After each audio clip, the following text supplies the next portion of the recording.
भारत की धर्म और संस्कृति को हमेशा निशाने पर लेने वाले लोगों ने एक बार फिर वही कारनामा कर दिया जिससे कि सनातन सभ्यता को खतरा पैदा हो जाए। जमीयत उलमाए हिंद के 34वें महाधिवेशन में मुस्लिम धर्मगुरु महमूद मदनी ने कुछ ऐसा बयान दिया कि मंच पर मौजूद जैन मुनि ने अपनी वाक्पटुता के बल पर महमूद मदनी को जोरदार तमाचा मारा।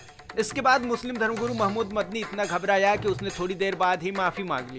उधर लोकेश मुनि जी ने कहा है कि हम अपने धर्म को इस तरह से उंगली उठते हुए नहीं देख सकते, लिहाजा हम इस मंच को छोड़कर जा रहे हैं। और उन्होंने सख्त लहजे में महमूद मदनी को उनकी हैसियत भी याद दिलाई। बता दें कि जब जमीयत उलमाए हिंद के मंच पर महमूद मदनी इस्लाम को लेकर बात कर रहे थे तो लोकेश मुनि उनसे नाराज होकर चले गए। इस पर महमूद मदनी ने कहा है कि जब हम अलग धर्म के लोगों के साथ बैठते हैं तो रिस्क तो होता ही है और ये कैलकुलेटेड रिस्क है। महमूद मदनी ने आगे कहा है कि मैं दिल से सर्वधर्म संसद के लिए सम्मान व्यक्त करता हूं और जाने अनजाने में किसी को ठेस पहुंची हो तो उसके लिए भी मैं 100 बार माफी मांगने को तैयार हूं। मेरे बयान से किसी के दिल को ठेस पहुंच जाए ये मेरे इस्लाम को मंजूर नहीं है। और तलब है कि मौलाना महमूद मदनी जमीयत उलमाए हिंद के 34वें आम सत्र में एक नई बहस छेड़ते हुए बोला कि इस्लाम का जन्म स्थान भारत है ना कि अरब। भारत इस्लाम का जन्म स्थान है। इस्लाम को एक विदेशी धर्म के रूप में मानना ऐतिहासिक रूप से गलत और पूरी तरह से निराधार है।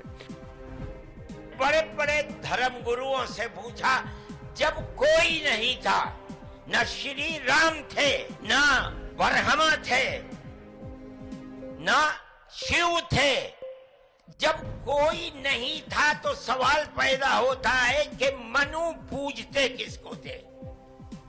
कोई कहता है कि शिव को पूजते थे, लेकिन उनके पास इल्म नहीं है। बहुत कम लोग ये बताते हैं कि मनु कुछ नहीं था दुनिया में, वो ओम को पूजते थे। मैंने कहा ओम कौन है?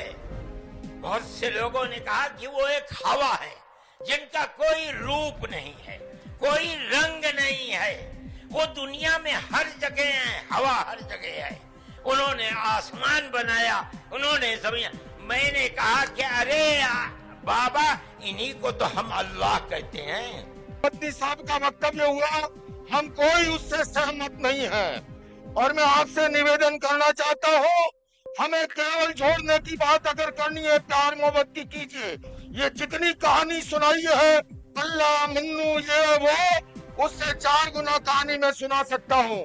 मैं मदनी साहब, आप मेरे पिता तुल्य हैं, मैं आपको दावत देता हूँ शास्त्रार्थ के लिए।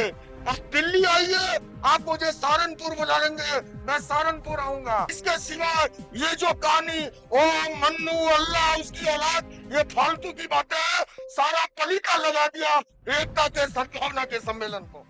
लोकेश मुनि जी के झन्नाटेदार तमाचे के रूप में जो जवाब दिया गया, उसके बाद महमूद मदनी को इसकी औकात याद आ गई।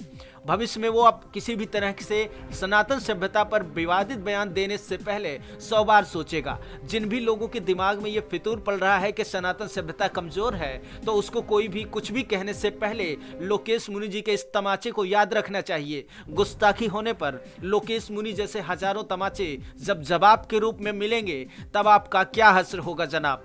ब्यूरो रिपोर्ट, ओम न्यूज, मेरठ।